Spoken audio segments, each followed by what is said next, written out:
नमस्कार दर्शक हो, लीड महाराष्ट्र या बातमीपत्रात आपले स्वागत आहे। आज आपण बेडग येथील विठ्ठलनगर येथे आलो आहोत आणि विठ्ठलनगर येथे संजय प्रकाश आवटी यांच्या घरामध्ये गॅसचा जो स्फोट झाला होता तो गेल्या आठवड्यामध्ये फार भयंकर असा स्फोट होऊन संसार उपयोगी सर्व साहित्य जळालं होतं आणि त्या दरम्यान आपण प्रसारमाध्यमांच्या मध्ये ही बातमी बघितलीही असेल। जो स्फोट झाला त्याच्यानंतर काही पंचनामे झाले, पंचनाम्यामध्ये काही पुरावे अपेक्षित असतात कंपनीला, ते पुरावे देणं अपेक्षित असतं किंवा ते पुरावे इथं सापडणं अपेक्षित असतं। त्या दृष्टिकोनातून हा पंचनामा झालेला होता। आता परिस्थिती अशी आहे की आज आपण संजय आवटी यांच्या इथं आलेलो आहोत आणि इथं बेडगचे प्रकाश नाना वाळेकर असतील, शब्बीर भैया मुल्ला असतील, विष्णुपंत सुतार असतील, अन्य काही मंडळी असतील, यांनी आर्थिक असेल किंवा संसार उपयोगी साहित्य किंवा धान्य अशा स्वरूपात काही मदत द्यायला चालू केलेली आहे। आणि आज आपल्याबरोबर प्रकाश नाना, शब्बीर भैया आणि विष्णुपंत सुतार सुद्धा आहेत आणि संजय आवटी त्यांची बाकीचे शेजारी वगैरे आहेत।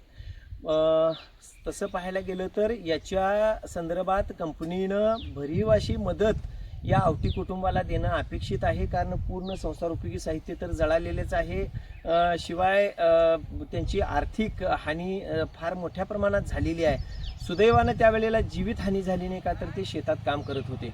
म्हणजे फार भयानक परिस्थिती होती या गॅस सिलेंडरच्या स्फोटची। आता तुम्ही साईडच्या व्हिडिओमध्ये पण बघत असाल की एकही साहित्य शिल्लक राहिलेलं नाही, ही परिस्थिती आहे। म्हणजे फार भयान वास्तव याच्यामध्ये आहे। आज आपल्याबरोबर प्रकाश नाना वाळेकर आहेत। प्रकाश नाना, काय सांगाल की काय या कुटुंबाला उभा कसं करता येईल? आता झालेली घटना तर दुर्दैवच आहे, परंतु आपल्या बेडगच्या सर्व नागरिकांनी जसं मदत राजू नागरगोजेने पहिला येऊन जाहीर केली किंवा काहीतरी दिलं तिने, त्यांचं व्हिडिओ बघितल्यावर मग आम्हाला उत्स्फूर्तपणा आला। बरोबर, मग आम्ही म्हटलं संसार जळाला म्हटल्यावर काहीतरी खाण्यापिण्यास कमी जास्त असते ते देऊया, परंतु ह्याच्या पुढे जाऊन तुम्ही म्हटलं कंपनीनं मदत दिली पाहिजे। मी काय म्हणतोय, आपल्या शासनाचं जे म्हणजे पंचायत समिती मिरज आणि बेडग ग्रामपंचायत विद्यमान जे सरपंच आहेत आपले उमेश भाऊ, हिने प्रयत्न करून तात्काळ म्हणून यांना घर आहे की नाही उभा, म्हणजे शासनाचं घर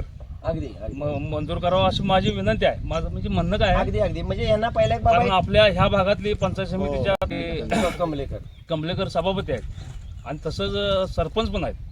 त्या दोघांनी काय लागते ते कागदपत्र जमावजमी करून त्यांना तात्काळ 1 महिना 2 महिन्यात घर मंजूर करावं अशी माझी विनंती आहे। ह्या दरम्यान माझे एवढं मी आतापर्यंत सरपंचला कधी काय सांगितलं नाही, परंतु माझी एक विनंती आहे, तिने हे काम केलं पाहिजे। अगदी बरोबर। भैया, काय सांगाल तुम्ही की यांना म्हणजे आर्थिक मदत तुम्ही काय असेल, धान्य असेल किंवा आणखीन काही संसार उपयोगी साहित्य असेल, मसाला असेल, हे तुम्ही दिला आता? नाही, आमचं एवढं छोटंसं म्हणणं आहे की गावातील सर्व घटकांनी आपल्या गावातले घरचं कुटुंब म्हणून सर्वांनी थोडी मदत करून हे कुटुंब उभा करायला पाहिजे, संपलं, उभा करायला पाहिजे, उभा केलं पाहिजे कुटुंब। अगदी बरोबर। कंपनीकडे काय मागणी असणार आहे किंवा कंपनीनं पंचनामा पण केलाय, कंपनीकडे काय मागणी असणार की बाबा कंपनीनं तातडीनं लक्ष घालून किंवा आता रेग्युलेटर पण सापडलाय असं तुम्ही म्हणालात, त्या संदर्भात? अगदी बरोबर। आणि त्यातला महत्वाचा अवशेष रेग्युलेटर मधला ते दाखवा तिकडे, अगदी सगळे उडवताना इथंच गावलाय, पत्र्याखाली होता। बरोबर, अगदी बरोबर। तर कंपनीनं पण त्यांना म्हणजे कुठल्याही आडेविडे न घेता, कारण प्रत्यक्षदर्शी पुरावा पंचनामामध्ये काय त्रुटी वस्तू त्यांना अपेक्षित गावल्या आणि परिस्थिती बघून कंपनीनं त्यांना पूर्ण जे बसतंय नियमात ते मदत द्यायला पाहिजे। बरोबर। म्हणजे कंपनीनं आणि आमच्या सरपंच आणि आमच्या सभापती मॅडम हिने यात लक्ष घालून हे कुटुंब कसं उभारेल याचा प्रयत्न करावा। म्हणजे कुठंतरी संजय आवटी यांचं कुटुंब उभा राहिलं पाहिजे, त्यांना आर्थिक मदत तर मिळाल्याच पाहिजे, मात्र त्यांना शासकीय योजनेतून एक घर सुद्धा मंजूर व्हावं आणि तेही तात्काळ मंजूर व्हावं अशी आता ही मागणी केलेली आहे। आणि ही मागणी प्रमुख असणार आहे बेडगचे सरपंच उमेशभाऊ पाटील असतील किंवा पंचायत समितीच्या सभापती तन्वी कमलेकर असतील, ग्रामविकास अधिकारी असतील, तलाठी असतील, यांनी प्रयत्न करून एक तातडीनं घरकुल योजनेतलं घर मंजूर करून देणं अपेक्षित आहे, असं एकंदरीत मत आता प्रकाश नाना वाळेकर, शब्बीर भैया मुल्ला आणि विष्णुपंत सुतार यांचं आलेलं